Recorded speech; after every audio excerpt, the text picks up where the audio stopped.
Muraho neza, nizeye ko mumeze neza. So guys, hano nari ndi gusiga amavuta mu mutwe, ndavuga ati reka mbereke akavideo kamwe ko nsigamo amavuta yanjye mu buzima bwanjye bwa buri munsi cyangwa se buri munsi, cyangwa se igihe mboneye umwanya.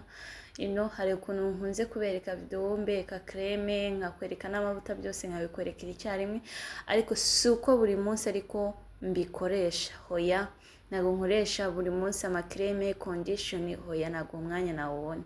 So uyu munsi rero nari ndimo ndasiga amavuta mu mutwe, ndabatereka mbibereke. So mubona nari gusigamo lotion ya Mega Glow, ndangije ndasokoza umusatsi wanjye neza kugira ngo amavuta ageremo mwimbere neza cyane, nkanakuramo nkaka massage gatoya ku mwanya mutoya kugira ngo agereho ku ntangiriro z'umusatsi. So mfata na ka Mega Glow oil, nako mitangakoreshamo yari lotion, iyi ni oil nayo nsigamo, mpera aho umusatsi utangirira. Ahantu hose ngenda nkora massage nawe ati mujye musigamo amavuta neza mu musatsi, itari ibintu byo guhushura wirukanka. Hoya, jya usigamo wumve ko umusatsi wagezemo hose, wongere ufate handi wiyongeze.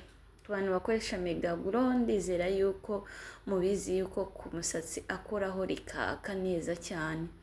So nkasiga no ku mpera z'umusatsi naho kugira ngo umusatsi wacu uze kumera neza, na ku musatsi wanjye.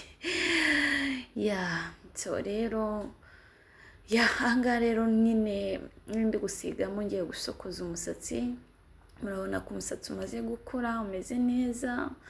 Mu minsi yashize narabwira ko umusatsi wanjye wangiritse, ariko ndashima Imana ko uri kongera kugaruka neza, umeze neza, nayo imaze igihe nawitaho. So murabibona ko umusatsi umaze gukura, umaze kungana naho undi wa mbere na mbere najyaga mbereka ku mavideo.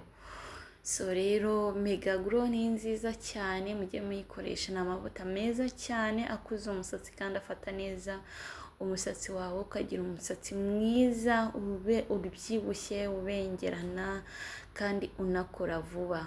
Kubera Mega Glow ukoresheje creme yayo, condition nayo yibonye, condition igufasha koroshya umusatsi wawe ukareka kumagara cyane, ndetse na lotion nayiberetse nyitangira kwisiga, ukurikizaho n'aka oil kayo. So urabona ko rero umusatsi wacu umaze kumera neza cyane, ahantu hose nta kintu mwanshinja. So aho nari narasoje mfunga amaga style runaka, mabona yuko ndi kwirya bimwe bikabije.